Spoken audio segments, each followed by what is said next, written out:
नमस्कार दोस्तों। आज बात करते हैं एक ऐसे गांव के बारे में जिस गांव का वर्णन खुद मोदी जी ने अपनी चर्चा में किया है। उनका जो कार्यक्रम है मन की बात, उसके अंदर उन्होंने उस गांव के बारे में बात करी है। एक ऐसा गांव जहां लोग जब मरते हैं तो उनको गाय के गोबर से बने हुए जो उपले होते हैं, कंडे होते हैं, उनसे जलाया जाता है। लकड़ी का उपयोग नहीं किया जाता है और उनकी जो हड्डियां हैं, उनकी जो राख है, उसको यूज किया जाता है एक नया पेड़ लगाने के लिए। उस व्यक्ति की याद में एक पेड़ लगाया जाता है। ऐसा जिस गांव का ट्रेडिशन हो, जिस गांव की परंपरा हो, वो हमारे लिए निश्चित रूप से एक बहुत महत्वपूर्ण केस स्टडी बन जाता है। जहां निश्चित रूप से अगर मोदी जी ने उसके बारे में बात करी है अपने कार्यक्रम मन की बात में, इसी रविवार जो मन की बात कार्यक्रम हुआ है उनका, उसमें उन्होंने बात करी है और निश्चित रूप से तभी हमारे लिए वो इंपॉर्टेंट बन ही जाता है। लेकिन वो हमारी ज्योग्राफी के लिए, चाहे आप ज्योग्राफी जीएस के लिए पढ़ें मेंस के लिए या ज्योग्राफी ऑप्शनल के लिए पढ़ें, उनके लिए डेफिनेटली एक महत्वपूर्ण केस स्टडी बन जाता है। तो चलिए आज के इस सेशन में बात करते हैं इस महत्वपूर्ण केस स्टडी के बारे में। गांव का नाम है पटोदा। महाराष्ट्र का एक गांव है पटोदा, जिसकी बात हम आज करने वाले हैं। जैसा मैंने बताया, इस गांव के अंदर जो है लोग गार्बेज नहीं फेंकते हैं। घर के बाहर कचरा फेंकने की कोई प्रथा नहीं है। विशेष रूप से कचरे को संग्रहित करने का पूरा एक सिस्टम बना हुआ है, जिसके द्वारा हर एक घर का कचरा जो है वो सम्मिलित होता है, इकट्ठा होता है और उसका ट्रीटमेंट किया जाता है। उस गांव में जितना भी गंदा पानी है, सीवेज का, गटर का, जितना भी गंदा पानी है, उस गंदे पानी को पहले ट्रीट किया जाता है, उपचारित किया जाता है। उसके बाद उस गंदे पानी को किसी नदी या झील या तालाब में मिलने दिया जाता है। यानी वाटर पोल्यूशन को पूरी तरीके से कंट्रोल कर रखा है, प्लास्टिक पोल्यूशन को पूरी तरीके से कंट्रोल कर रखा है। पोल्यूशन, प्रदूषण की वजह से होने वाली बीमारियों से बचे हुए हैं लोग। बहुत सारे सस्टेनेबल डेवलपमेंट की जो हम बात करते हैं, वैसे बहुत सारे उदाहरण यहां हमें इस गांव में देखने को मिल जाते हैं। संधारणीय विकास, सस्टेनेबल डेवलपमेंट जो आज के समय की एक महत्वपूर्ण आवश्यकता है, उस आवश्यकता को पूरी तरीके से फुलफिल करता हुआ ये गांव हमें देखने को मिलता है। तो जैसा मैंने बताया, लास्ट राइट्स जो होते हैं वो काऊ डंग केक्स पर होते हैं। गाय के गोबर से बने हुए जो उपले होते हैं, कंडे होते हैं, उसी से लोगों को जलाया जाता है। किसी लकड़ी का उपयोग नहीं होगा, पेड़ नहीं काटेंगे उसके लिए। और उस व्यक्ति की जो हड्डियां होंगी, अस्थियां होंगी, उन अस्थियों को भी ऐसे ही विसर्जित नहीं करेंगे। उसकी जो राख होगी, उस राख का उपयोग करेंगे एक नया पेड़ लगाने में, उस नए पेड़ के लिए उपयोग में लाएंगे और वो पेड़ उस व्यक्ति की याद में लगाया जाएगा, ताकि पर्यावरण संरक्षण या एफॉरेस्टेशन जो है, वनीकरण जो है, वो एक जबरदस्त बूस्ट या जबरदस्त उसका उदाहरण यहां हमें देखने को मिलता है। राइट। तो ये एक ऐसा गांव है जो हमारे लिए एक एक्सीलेंट केस स्टडी बन जाता है बहुत सारे पॉइंट ऑफ व्यू से। अगर हम पर्टिकुलर जीएस ज्योग्राफी के पॉइंट ऑफ व्यू से बात करें या ऑप्शनल ज्योग्राफी के पॉइंट ऑफ व्यू से बात करें, दोनों ही स्थिति में हमारे लिए एक इंपॉर्टेंट केस स्टडी है। अगर मैं ऑप्शनल की बात करूं तो ऑप्शनल में रीजनल प्लानिंग वाला जो पार्ट होता है, क्षेत्रीय नियोजन वाला जो पार्ट होता है, जो यूनिट 10 के अंदर, पेपर 2 के अंदर, यूनिट 10 के अंदर आता है, उसके अंदर सस्टेनेबल डेवलपमेंट एंड मॉडल्स वाला पार्ट जो है, ये हमारे लिए एक महत्वपूर्ण पार्ट बन ही जाता है इस दृष्टिकोण से। साथ ही साथ अगर आप देखेंगे एनवायरमेंटल ज्योग्राफी, पर्यावरणीय भूगोल के दृष्टिकोण से ये हमारे लिए एक इंपॉर्टेंट केस स्टडी बन जाता है। इकोनॉमिक ज्योग्राफी के लिए अगर हम देखें तो रिन्यूएबल एनर्जी का जो उपयोग किया जा रहा है, जो नवीकरणीय ऊर्जा का उपयोग जिस प्रकार से किया जा रहा है, गाय के कंडों का, उपलों का उपयोग किया जा रहा है, ये सब जो रिन्यूएबल एनर्जी का उपयोग किया जा रहा है, ये इकोनॉमिक ज्योग्राफी, आर्थिक भूगोल के दृष्टिकोण से हमारे लिए महत्वपूर्ण हो जाता है। और साथ ही साथ सेटलमेंट ज्योग्राफी, बस्ती भूगोल या अधिवास भूगोल जिसे हम कहते हैं, पेपर 2 के अंदर, स्पेशली ज्योग्राफी ऑप्शनल पेपर 2 के अंतर्गत, उसके लिए भी हमारे लिए इंपॉर्टेंट केस स्टडी बन जाती है। ऐसा नहीं है मैं यहाँ पर डिस्कशन जो है वो ज्योग्राफी ऑप्शनल के लिए कर रहा हूं तो कई बच्चों को लगा ये केस स्टडी ज्योग्राफी ऑप्शनल के लिए ही इंपॉर्टेंट होगी, हमारा ऑप्शनल ज्योग्राफी नहीं है तो हमारे लिए इंपॉर्टेंट नहीं होगी। ऐसा बिल्कुल भी नहीं है। ये केस स्टडी एथिक्स के लिए उतनी ही इंपॉर्टेंट है। ये case study GS paper 3 environment के लिए उतनी ही इंपॉर्टेंट है। हर दृष्टिकोण, ये सारा पार्ट जो है, चाहे आप रीजनल प्लानिंग को ले लें, एनवायरमेंट को ले लें, इकोनॉमी को ले लें, सेटलमेंट को ले लें, ये सब जीएस में भी आता है। और साथ ही साथ एथिक्स वाला पार्ट जीएस पेपर 4 है ही, तो उन सब के लिए ये केस स्टडी हमारे लिए इंपॉर्टेंट हो जाती है। पर ये पर्टिकुलर सेशन हम ज्योग्राफी ऑप्शनल को भी कनेक्ट करते हुए चलेंगे, साथ साथ में जीएस को भी डिस्कस करते रहेंगे कि जीएस में किस किस प्रकार से ये हमारे लिए इंपॉर्टेंट बनता है। राइट। चलिए, सबसे पहले बात करते हैं इसका एनालिसिस स्टार्ट करते हैं, विश्लेषण प्रारंभ करते हैं और सबसे पहले बात करते हैं geographical analysis of Patola sustainability model. Geography कैसी है, वहां का भूगोल कैसा है, इसको समझने की सबसे पहले कोशिश करेंगे। ये जो गांव है पटोदा, ये छत्रपति संभाजी नगर जो जिला है, जो पहले औरंगाबाद जिला के नाम से जाना जाता था, अब उसका नाम बदल दिया गया है, उसके अंदर महाराष्ट्र के छत्रपति संभाजी नगर डिस्ट्रिक्ट जो है उसके अंदर हमें देखने को मिलता है। आप जानते हैं, अगर हम इसको मैप में मार्क करें, अगर हम यहां की थोड़ी सी ज्योग्राफी की बात करें, अगर आप देखेंगे तो ये महाराष्ट्र है, इंडिया के मैप में this is the Maharashtra.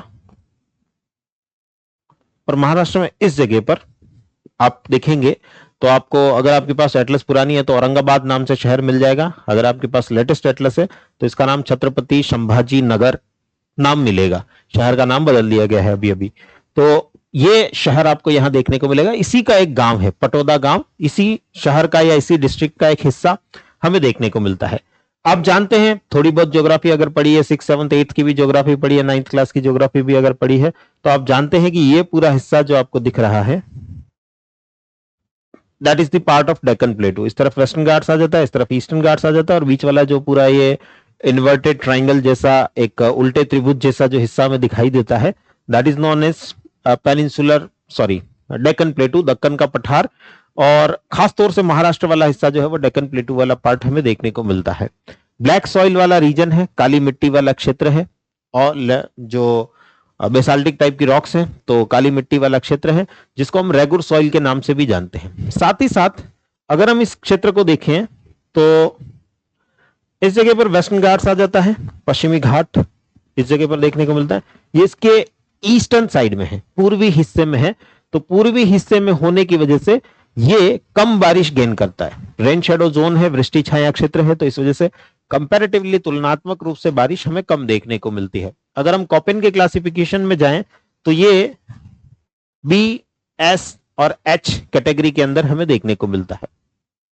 B आप जानते हैं काफी कम बारिश जिन क्षेत्रों में होती है उसके लिए हम कैपिटल बी का उपयोग करते हैं, और सवाना टाइप का क्लाइमेट है, तो बहुत ज्यादा पानी के दृष्टिकोण से अगर हम बात करें तो बहुत अच्छा क्षेत्र नहीं है, बहुत कम पानी ही यहां पर देखने को मिलता है। तो वाटर मैनेजमेंट भी डेफिनेटली, वाटर स्ट्रेस की स्थितियां हैं तो वाटर मैनेजमेंट, जल का प्रबंधन भी यहां पर अच्छा होना निश्चित रूप से चाहिए, तभी ये गांव जो है वो सस्टेन कर पाएगा। और वो इस गांव के अंदर हमें देखने को मिलता है कि उन्होंने अपना जल प्रबंधन भी काफी अच्छा कर रखा है। तो लोकेशन, ज्योग्राफिकल लोकेशन जो है वो कुछ ऐसी हमें देखने को मिलती है। आगे अगर हम बढ़े तो ह्यूमन एनवायरमेंट इंटरेक्शन की अगर हम बात करें तो सोलर एनर्जी यहां पर अच्छी खासी है, क्योंकि ट्रॉपिक ऑफ कैंसर के साउथ में आ रहा है, कर्क रेखा के दक्षिण में आ रहा है, तो जो सूर्य की ऊर्जा है, सोलर एनर्जी जो यहां मिलती है वो अच्छी खासी मिलती है। लगभग 5.5 किलोवाट आवर पर मीटर स्क्वायर पर डे, प्रतिदिन 1 मीटर स्क्वायर में, प्रति वर्ग मीटर में लगभग 5.5 किलोवाट एनर्जी प्रति घंटा, हर घंटे में जो है इतनी एनर्जी हमें मिल रही है।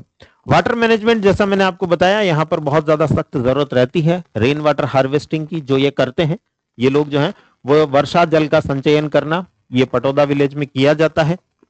साथ ही साथ चेक डैम्स जो है वो बनाए जाते हैं, पानी जो फ्लो करके जाता है, बह करके जाता है, बारिश का पानी जितना भी गिरता है वो जब बह करके जाता है तो बीच बीच में छोटे छोटे डैम्स, छोटे छोटे बांध जो है वो बनाए जाते हैं, जिससे कि वो पानी आसानी से बहकर ना जाए, आसानी से वेस्ट ना हो जाए, वो ग्राउंड वाटर में उतरे।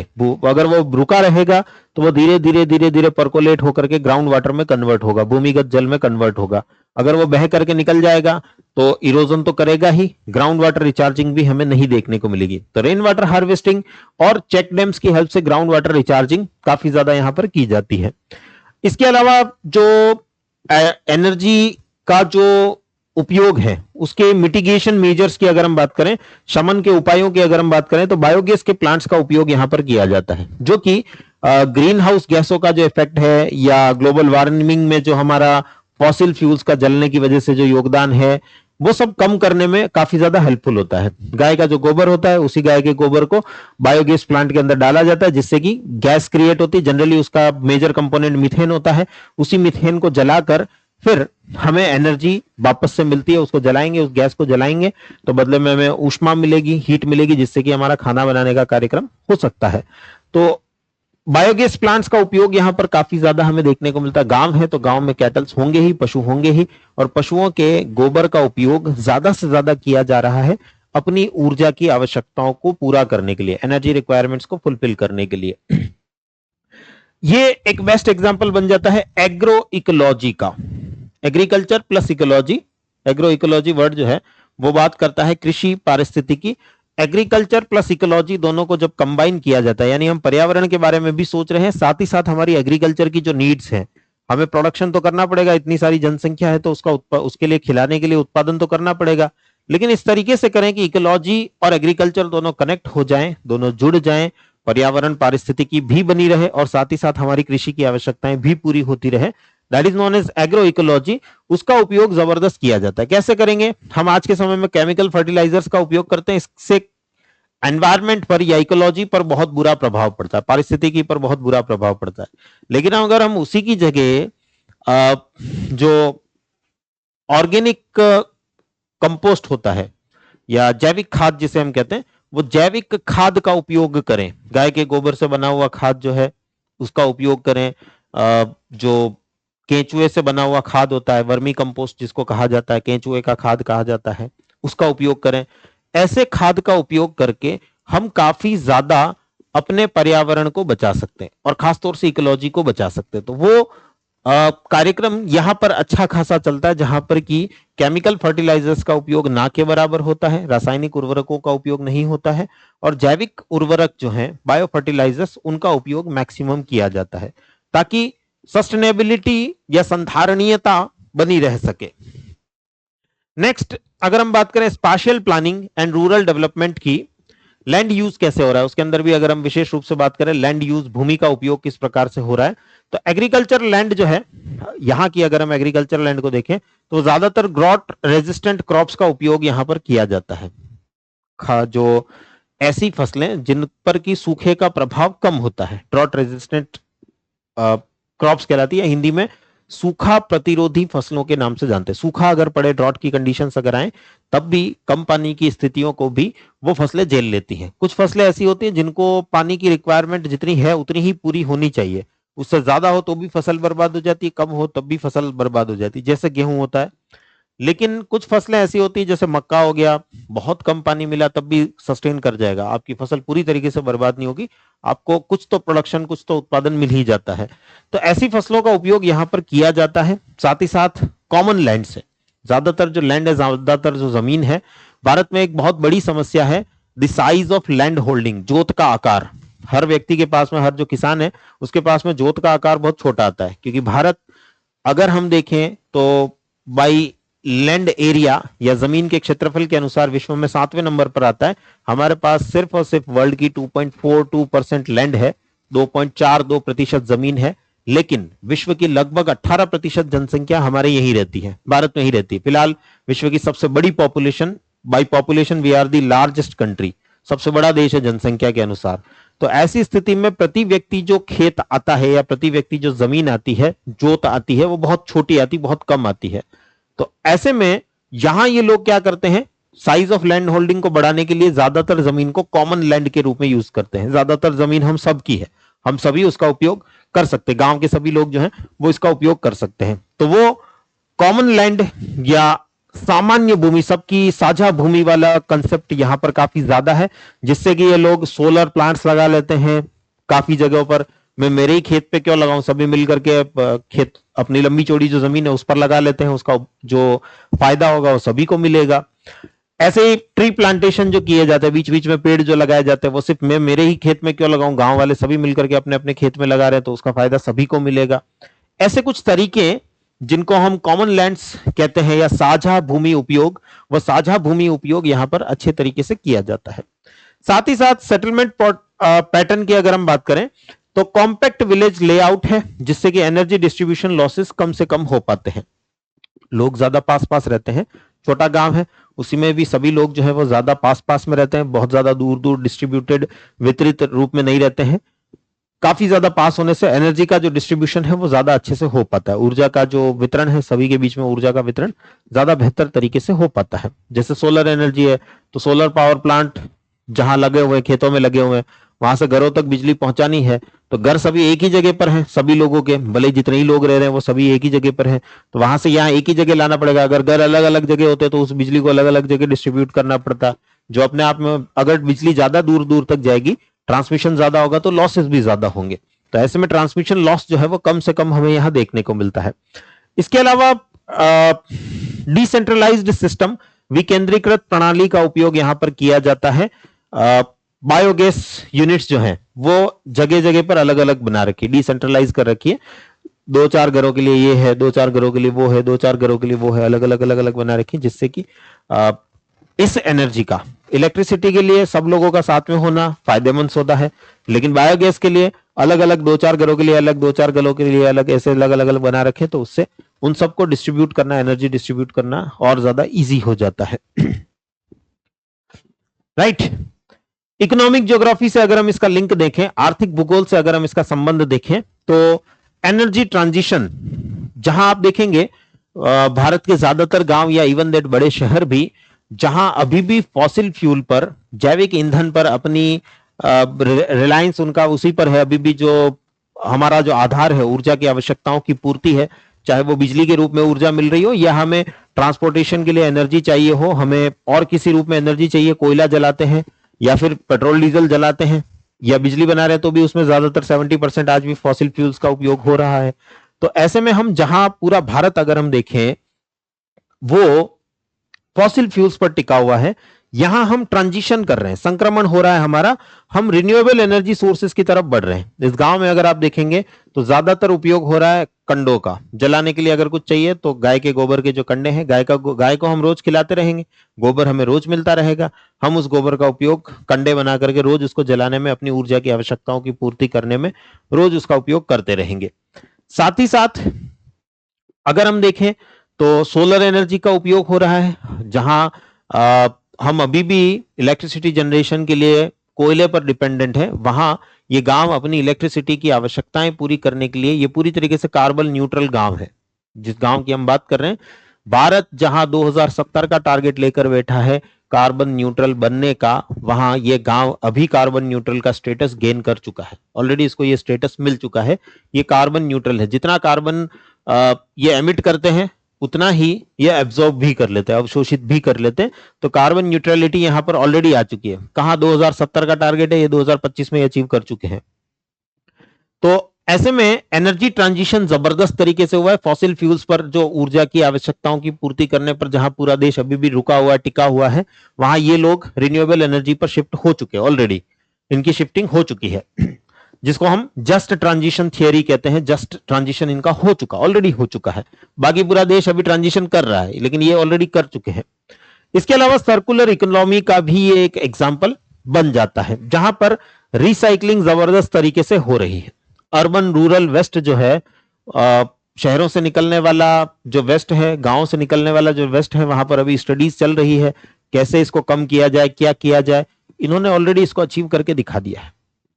डेफिनेटली सभी लोगों ने मिल करके किया है। सबसे बड़ा एडवांटेज इस गांव का यही है कि यहां पर एक व्यक्ति काम नहीं कर रहा, पूरा गांव मिल करके काम कर रहा है। जो कम्युनिटी है, समुदाय है, वो एक साथ मिलकर काम कर रहा है। इसी वजह से हमें कम्युनिटी लेड डेवलपमेंट जिसे कहा जाता है, समुदाय आधारित विकास या समुदाय द्वारा नेतृत्व किया जाने वाला विकास, वो हमें यहां पर उसका ये जबरदस्त एग्जाम्पल देखने को मिलता है, पटोदा विलेज।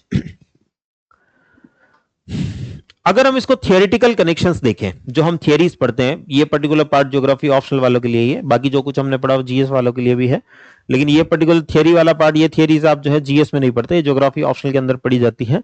जैसे वॉन थ्यूनेन का मॉडल, वॉन थ्यूनेन का मॉडल जो है उसके अंदर पटोदा विलेज जो है वो ट्रांसपोर्ट कॉस्ट को कम करता हुआ आपको दिखाई देगा। वॉन थ्यूनेन का मॉडल में ट्रांसपोर्ट कॉस्ट, जो परिवहन की लागत है, उसको कम करने पर बात की जाती है।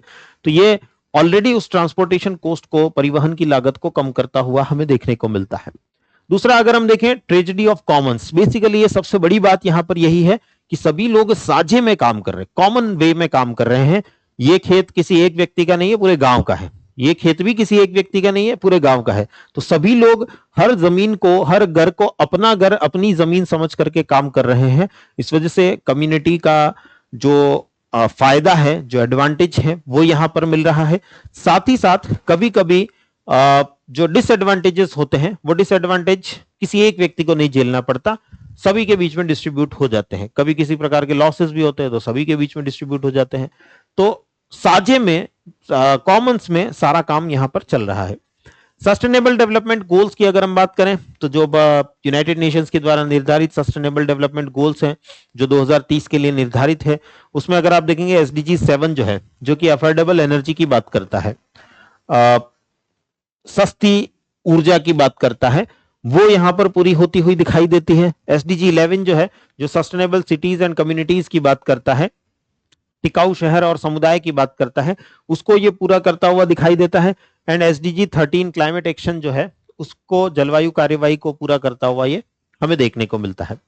इसी के साथ में अगर हम देखें तो रोस्टोव की स्टेजेस ऑफ ग्रोथ, रोस्टोव का जो मॉडल है 5 स्टेजेस के बारे में बात करता है। उसके अंदर भी वो बताता है इंडस्ट्रीज जो है, इंडस्ट्रीज से फिर डेवलपमेंट की तरफ जाया जाता है। यहां इन्होंने बिना इंडस्ट्रीज के भी, बिना उद्योगों के भी सीधा लास्ट स्टेज की तरफ जाते हुए ये हमें दिखाई देते। फॉसिल फ्यूल की वजह से डेवलपमेंट होगा, उस फॉसिल फ्यूल की वजह से होने वाले डेवलपमेंट वाली स्टेज को पूरा खत्म करते हुए, उससे आगे डायरेक्ट रिन्यूएबल एनर्जी सोर्सेज वाली स्टेज की तरफ जाते हुए ये हमें दिखाई देते हैं। तो वहां अगर हम देखें तो रोस्टोव मॉडल के अपवाद के रूप में हम इसे लिख सकते हैं, वन थ्यूनेन के मॉडल के एग्जाम्पल के रूप में हम इसे लिख सकते हैं। कॉमन्स जो होते हैं, लोग साझे में काम कर सकते हैं, उससे क्या हो सकता है, उसके एग्जाम्पल के रूप में हम इस केस स्टडी को यूज कर सकते हैं। ये वाला केस स्टडी हम हर जगह जीएस में यूज कर सकते हैं। एथिक्स वाला पार्ट हो, ऐसे वाला पार्ट हो, निबंध वाला पार्ट हो, हम डेफिनेटली इस पॉइंट को वहां पर भी यूज कर सकते हैं। और सस्टेनेबल डेवलपमेंट वाला भी जीएस पेपर 3 के अंदर, और ऐसे निबंध वाला पार्ट जो है, वहां पर हम इस पॉइंट को डेफिनेटली अपने आंसर के अंदर यूज कर सकते हैं। चैलेंजेस क्या है? डेफिनेटली इस मॉडल की अपनी कुछ चुनौतियां भी हैं। अच्छा तो बहुत कुछ है, लेकिन कुछ चुनौतियां, चैलेंजेस भी हमें देखने को मिलेंगे, जैसे स्केलेबिलिटी इशू। ये मॉडल अभी क्योंकि एक छोटे लेवल पर चलाया गया और वहां पर सारा समुदाय एक साथ मिलकर काम कर रहा था, इस वजह से ये मॉडल सक्सेसफुल हो गया। लेकिन जब हम इसे बड़े लेवल पर लेके जाए, हमें पूरे डिस्ट्रिक्ट में इसको लागू करना है, हमें एक शहर में लागू करना है, या हमें पूरे स्टेट में लागू करना है, बड़े जो हमारा संभाग होता है, संभाग स्तर पर लागू करना है, राज्य के स्तर पर लागू करना है, तब लोग जो है वो कॉमन्स की तरह बिहेव नहीं करते हैं। ये तुम्हारा एरिया, ये हमारा एरिया, ये तुम्हारा डिस्ट्रिक्ट, ये हमारा डिस्ट्रिक्ट। तो ऐसे में ये मॉडल जो है वो स्केलेबिलिटी का इशू जरूर हमें इसके अंदर देखने को मिलता है। स्केलेबिलिटी का मतलब होता है छोटे लेवल पर अभी इसको किया जा रहा है, इसको बड़े लेवल पर किया जाए। तब जब बड़े लेवल पर करने की बात आती है तो रीजनलिज्म, क्षेत्रवाद, जातिवाद, बहुत सारी चीजें जो है वो एक साथ उभर कर आती हुई हमें देखने को मिलती है, जिसकी वजह से अपने आप में समस्याएं पैदा होती हुई देखने को मिलती है। एंड टेक्नोलॉजिकल बैरियर्स, हर जगह पर सोलर इंस्टॉलेशन किया जाए, बायोगैस का इंस्टॉलेशन किया जाए, ये हर जगह, कई जगहों पर संभव ही नहीं हो पाता है। नॉर्थ ईस्ट के एरियाज हैं, वहां पर आए दिन बाढ़ आती रहती, फ्लड की कंडीशंस बनती रहती है। हिमालयन रीजन्स, पर्वतीय क्षेत्र जो है, वहां पर यह लगभग संभव नहीं हो पाता है। साथ ही साथ इनकी इनिशियल कॉस्ट है। हर जगह पर सोलर लगाया जाए, हर व्यक्ति सोलर अफोर्ड कर सके, ये जरूरी नहीं है। जहां भारत आज भी इतनी जबरदस्त गरीबी देखने को मिल रही है, लोगों को खाना खाने को नहीं मिल रहा है, 181 रुपए में लोग अपना जीवन गुजारा कर रहे हैं, अभी 2025 की जो रिपोर्ट है। ऐसे में हम सोचे कि वो अपने यहाँ पर सोलर पावर प्लांट लगाएंगे या बायोगैस का प्लांट लगाएंगे, ये सभी लोगों के लिए संभव नहीं हो पाता है। डेफिनेटली ये एक अच्छा मॉडल है, लेकिन पैसा, इन्वेस्टमेंट जो है वो डेफिनेटली मांगता है, और हर व्यक्ति इन्वेस्ट कर पाएगा भारत जैसे देश में, ये बड़ी बात हो जाती है, इतना आसान हो नहीं पाता है। राइट, तो कंक्लूजन की अगर हम बात करें तो डेफिनेटली पटोदा विलेज का जो ये ट्रांसफॉर्मेशन है, ये ज्योग्राफिकल बैरियर्स हैं। निश्चित रूप से पटोदा विलेज की अभी हमने लोकेशन देखी, कॉपिन की क्लासिफिकेशन में वो BHH वाले एरिया के अंदर हमें देखने को मिलता है। काफी कम बारिश वाला क्षेत्र है। इसके बावजूद, ये ज्योग्राफिकल कंस्ट्रेंट होने के बाद, भौगोलिक सीमाएं होने के बाद भी लोगों ने, ये एक जबरदस्त एग्जांपल बन जाता है ह्यूमन इंजीनियरिटी का, हिंदी में जिसे हम कहते हैं मानवीय सरलता का, कुछ सरल सरल से उपाय यूज करके मानव सब एक साथ आ गए, कम्युनिटी वाला रोल जो है यहाँ पर निभाया, समुदाय सब एक साथ आकर के काम कर रहा है। तो एक साथ यूनिटी वाला जो रोल यहाँ पर इन्होंने निभाया, इससे उस ज्योग्राफिकल बैरियर्स जो थे, भौगोलिक बाधाएं जो थी, उनको ओवरकम करते हुए ये लोग उससे आगे बढ़ गए हैं और उससे ऊपर निकल गए हैं। और निश्चित रूप से उन्होंने जो अचीव करना था वो अचीव कर लिया है। जहां पूरा देश अभी भी 2070 का सोच रहा है, जहां देश की बड़ी बड़ी कंपनियां कोई 2030 का, कोई 2040 का टारगेट लेकर बैठी है, वहां इस छोटे से गांव ने 2025 में ही कार्बन न्यूट्रलिटी अचीव करके दिखा दी कम्युनिटी के जोर पर। तो जबरदस्त एग्जाम्पल बन जाता है ये एक रीजनल प्लानिंग का। How participatory governance and appropriate technology can achieve sustainability, इसकी एक जबरदस्त केस स्टडी बन जाती है हमारे लिए कि कैसे लोग पार्टिसिपेशन दिखाएं, लोग अगर सहभागिता दिखाएं गवर्नेंस के अंदर, प्रशासन के अंदर, तो कैसे चीजें अचीव की जा सकती हैं। जब मोदी जी ने मन की बात के अंदर इस गांव का नाम जब लिया, तो वहां की जो सरपंच हैं ज्योति शिंदे, श्रीमती ज्योति शिंदे, उन्होंने धन्यवाद भी दिया मोदी जी को विशेष रूप से, क्योंकि ये सहभागिता का, पार्टनरशिप का एक जबरदस्त एग्जाम्पल है, जहां गांव के लोग सभी आपस में मिल करके काम कर रहे हैं। तो पार्टिसिपेटरी गवर्नेंस का एक जबरदस्त एग्जांपल बन जाता है। और रीजनल प्लानिंग, क्षेत्रीय नियोजन किस प्रकार से किया जाए, इसका एक जबरदस्त उदाहरण हमें देखने को मिलता है। तो निष्कर्ष रूप में अगर हम कहें, निश्चित रूप से अच्छी चीज है, जहां, जैसा मैं बार बार कह रहा हूं, जहां भारत 2070 का टारगेट लेके बैठा, ये 2025 में अचीव करके दिखा चुके हैं क्योंकि इन्होंने सभी ने सहभागिता दिखाई है, पार्टिसिपेशन दिखाया, सभी ने ये विलिंगनेस दिखाई है, सभी ने ये इच्छा दिखाई है कि हाँ हम ये कर सकते हैं, और इन्होंने करके दिखाया है। निश्चित रूप से भारत के सभी लोग अगर ये इच्छा रखें, तो निश्चित रूप से भारत भी जो है बहुत पहले ये चीजें, 2070 तो बहुत दूर रहा, हम उससे पहले भी ये सब चीजें अचीव कर सकते हैं। लेकिन दृढ़ इच्छा शक्ति का और उसके द्वारा कुछ अचीव करने का ये एक जबरदस्त उदाहरण हमें देखने को मिलता है। इंडिविजुअल एग्जांपल्स तो बहुत मिलते हैं कि किसी व्यक्ति ने सोचा कि हम ऐसा करेंगे और उसने करके दिखा दिया, किसी कंपनी ने सोचा कि हम ऐसा करेंगे और करके दिखा दिया, लेकिन यहां समुदाय ने, ग्राम पंचायत स्तर पर सारा काम हुआ है और उन्होंने सोचा कि हम ऐसा कर सकते हैं और इन्होंने करके दिखाया। इसलिए ये हमारे लिए एक जबरदस्त केस स्टडी बन जाती है।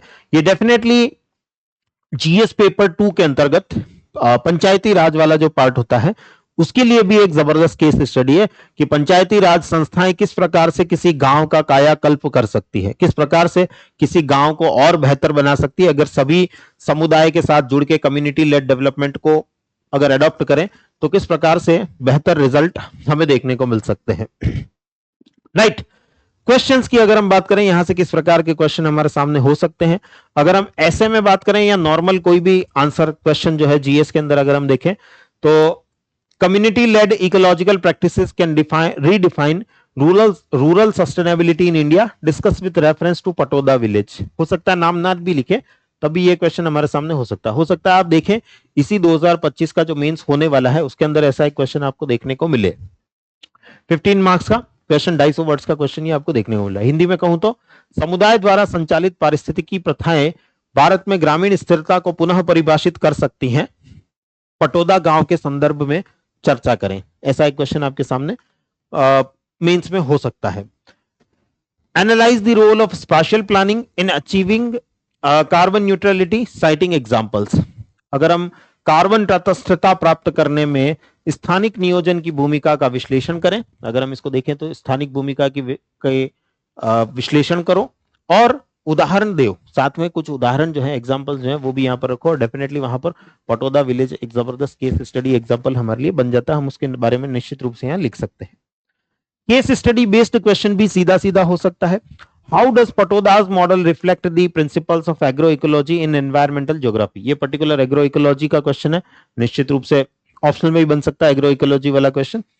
पटोदा का मॉडल पर्यावरण भूगोल में कृषि पारिस्थितिकी के सिद्धांत को कैसे दर्शाता है। ये इस प्रकार का केस स्टडी बेस, यानी सीधा गांव का नाम लेकर के आपको पूछा जाएगी ये कैसे इन चीजों को पूरा करता है। ये हो सकता है इस जगह पर एग्रो इकोलॉजी की बजाय जीएस में अगर ये क्वेश्चन पूछा जाए तो कम्युनिटी लेड डेवलपमेंट, समुदाय आधारित विकास का उदाहरण कैसे हो सकता है। ऐसे कई चेंजेस, जो जो टॉपिक्स हमने अभी अभी डिस्कस किए हैं, जो जो पॉइंट्स हमने अभी अभी डिस्कस किए हैं, उनमें से किसी भी पॉइंट पर, किसी भी टॉपिक पर घुमा फिरा करके थोड़ा सा वर्ड्स को चेंज करके क्वेश्चन आपके सामने हो सकता है। राइट, तो ये एक केस स्टडी थी। मोदी जी ने रविवार को मन की बात में इसके बारे में बात करी थी और मुझे लगा कि आप लोगों के लिए काफी महत्वपूर्ण हो सकती है। चाहे आप जीएस के स्टूडेंट हो, ज्योग्राफी ऑप्शनल आपका ऑप्शनल ना हो, तब भी आपके लिए निश्चित रूप से ये इंपॉर्टेंट है। और जिन बच्चों का ऑप्शनल ज्योग्राफी है उनके लिए तो निश्चित रूप से ये इंपॉर्टेंट है ही। तो केस स्टडी अगर आपको अच्छी लगी है तो इस वीडियो को जरूर लाइक करें, अपने फ्रेंड्स के साथ जरूर शेयर करें और इस चैनल को भी ज्यादा से ज्यादा सब्सक्राइब करवाएं। आप भी सब्सक्राइब करें ताकि आपको ऐसे ही इंफॉर्मेटिव वीडियोस हमेशा के लिए मिलते रहें। केस स्टडीज अभी तक चैनल पर नहीं आई थी, इसलिए मैंने पहला प्रयास किया है कि आपके लिए केस स्टडी लेकर आ सकूं। सभी के लिए ऐसा ही टॉपिक चुना है जो सभी के लिए काम में आ सके, जीएस वालों के लिए भी काम आ सके, जिनका ऑप्शनल कोई और कुछ और है, ज्योग्राफी नहीं है, उनके लिए भी काम आ सके, और ज्योग्राफी ऑप्शनल वालों के लिए भी काम आ सके। राइट, चलिए तो मिलते हैं नेक्स्ट सेशन के अंदर। और नए सेशन जो है आपके लिए आते रहेंगे। एनसीईआरटी के सेशन काफी ज्यादा आपके लिए आ चुके हैं, 6th क्लास के एनसीईआरटी काफी ज्यादा डिस्कस में कर चुका हूं, तो अगर आपसे वो सेशंस मिस हो गए हैं तो आप उनके साथ में जुड़ सकते हैं। एनवायरमेंट एंड इकोलॉजी के जो पार्ट है उस पर मैं काफी सारे सेशंस कर चुका हूं, अगर आप उनको मिस कर गए हैं तो आप उनके साथ भी जुड़ सकते हैं। मैपिंग के सेशंस आपके लिए काफी सारे हो चुके हैं, अगर आप उनको मिस कर गए हैं उनके साथ भी आप जुड़ सकते हैं। तो इस वीडियो को लाइक करें, शेयर करें और सब्सक्राइब करें। Thank you.